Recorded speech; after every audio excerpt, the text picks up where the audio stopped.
You know what I mean? Don't even go to my courts because it wasn't going to be nice, you know? Yeah.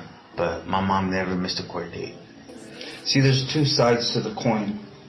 And with that coin, you have heads, the victim's family. And my heart goes out to all the victims of all the offenders throughout, not just this nation, but this world. Because, you know, hurting people's not the way. Taking someone's life is not ours to take, if not out of natural causes.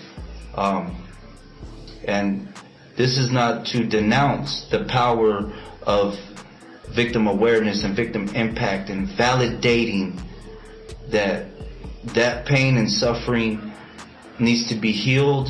And I wish that for all victims' families. I have a victim's family and the ripple effect of that based on my incarceration that led me here for 23 years. And I'm here for murder, and I'm a lifer, not a condemned lifer, but I faced it. I had a special circumstance of torture. I got acquitted, and by that grace and mercy, I didn't get to go meet you and a lot of the brothers that I happen to know up on the row, because I had my fair share of high notoriety as well. And I wanted to just make that clear, because that's a story that will never have an ending, because you can never put back what we took.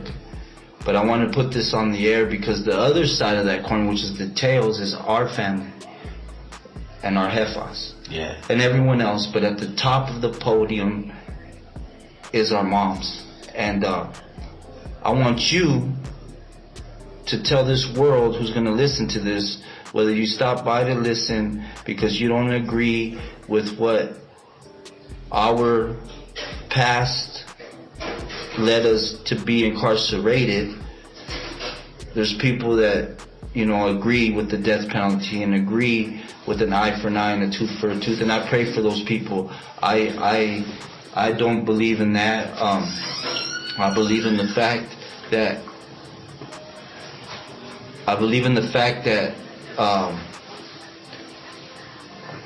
every tragic story could still bring forth some type of growth, correction.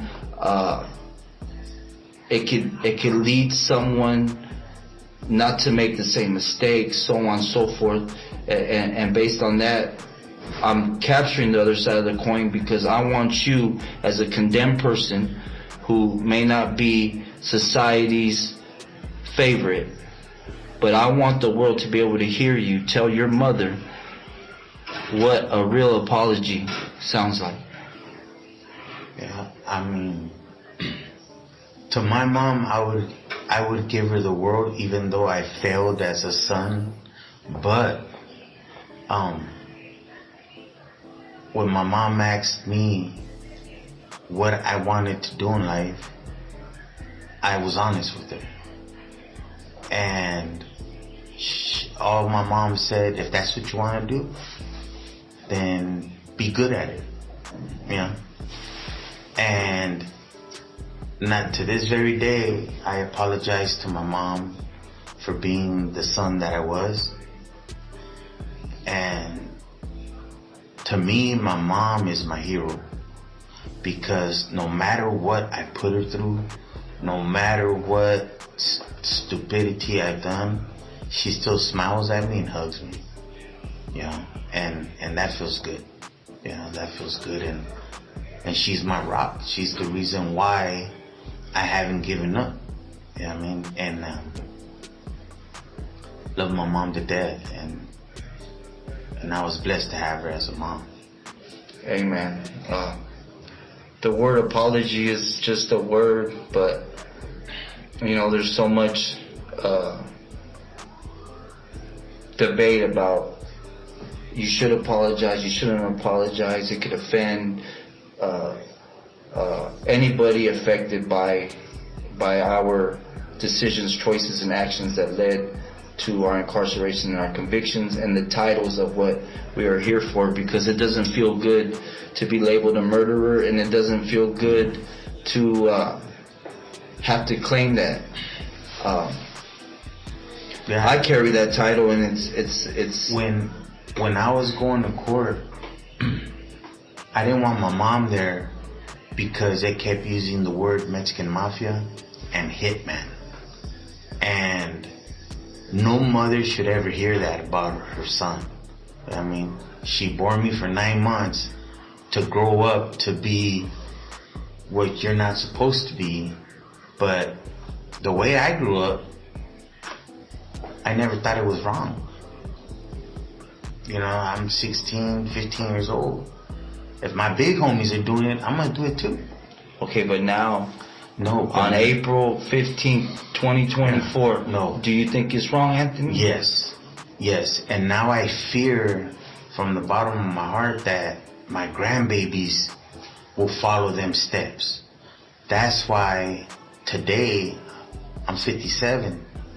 I'm trying to cover up gang tattoos. But now, thanks to this program, they have a tattoo removal. So I'm going to try to clear my neck and do that for moms too, and my grandbabies.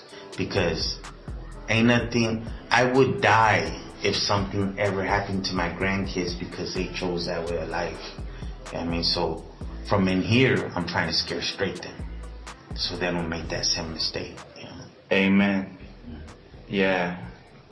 You know, my mom didn't get to have a long life with me, and I didn't get to have a long life with her. But I do apologize to her for the long nights, the stress, the worries.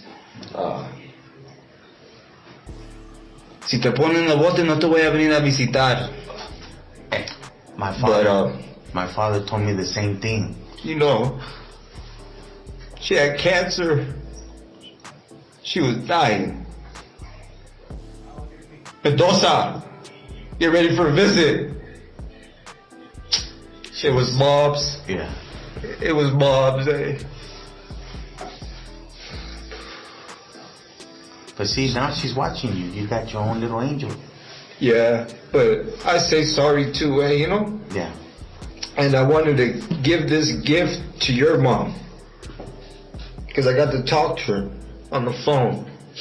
I made a promise to her. And I plan to keep it. And I plan to keep you alive. And I appreciate that. And I plan to try to show this world what a little bit of humanity really looks like. Yeah, there's people hurting because of our actions. You can never put that back. There's no words. There's not enough remorse. There's not enough insight. There's not enough public safety. There's not enough mental psychology that could explain it or fix it. There's no fixing it. But, you know, if the world can see a bunch of condemned men marching to one drum, and that beat of that drum is going to try to show the rest of the world that this is not the way to make decisions. Take our stories, because we're willing to talk about them, so that way they're your loved ones, your family members, who's ever in some struggles, who's ever having a problem reaching their loved one, we're authentic. Look us up. It's public record. I mean, this is cut and dry.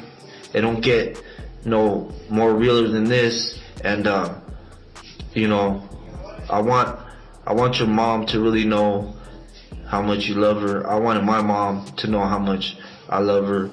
We did say we're gonna throw shout outs to our pops. To our pops. So Marcelino C. Mendoza, I salute you. World War vet, Purple Heart, Medal of Valor, bombed on in Pearl Harbor and survived.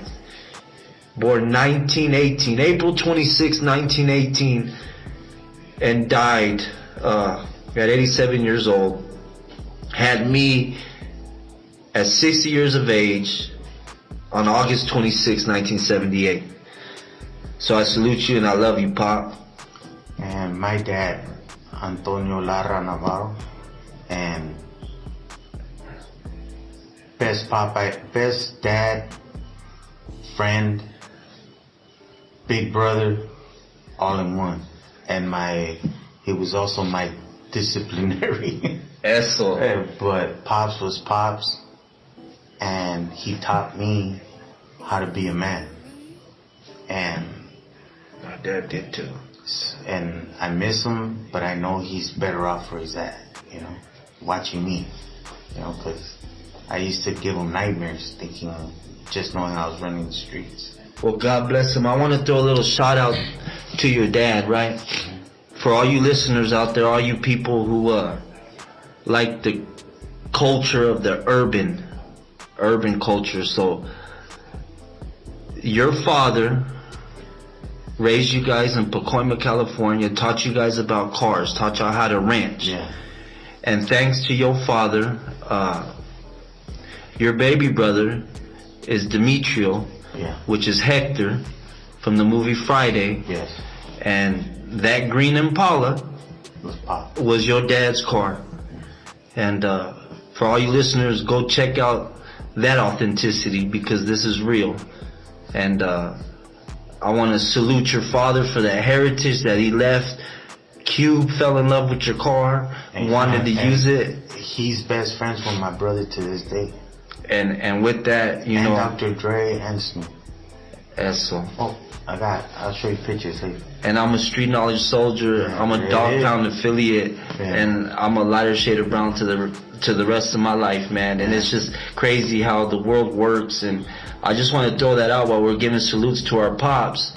Your pops is part of that history, because Friday is legendary in both of our cultures. It shows the cultures of the blacks and as well the Hispanics, and how we come together in most barrios, ghettos, neighborhoods, blocks, whatever you want to call that. But it's amazing, because now it's legendary, and that green Impala is so beautiful. And I bless you, your family, your father. I want to bless your mom. Thank you for jumping on the show. No, you know, this is just what this topic was. I plan to have more topics with you. For all our listeners that want to hear a certain topic answered, have a certain question, want to hear from Anthony again, or you just want to give him a shout out, or you want to give him some support, down in the comment box, drop in there. My team will let me know, and then we'll get back up on this live. So, from Street Knowledge Soldiers, I'm Bugsy Siegal, and I'd like to thank you, Anthony, for being on the show, man. No problem. All right.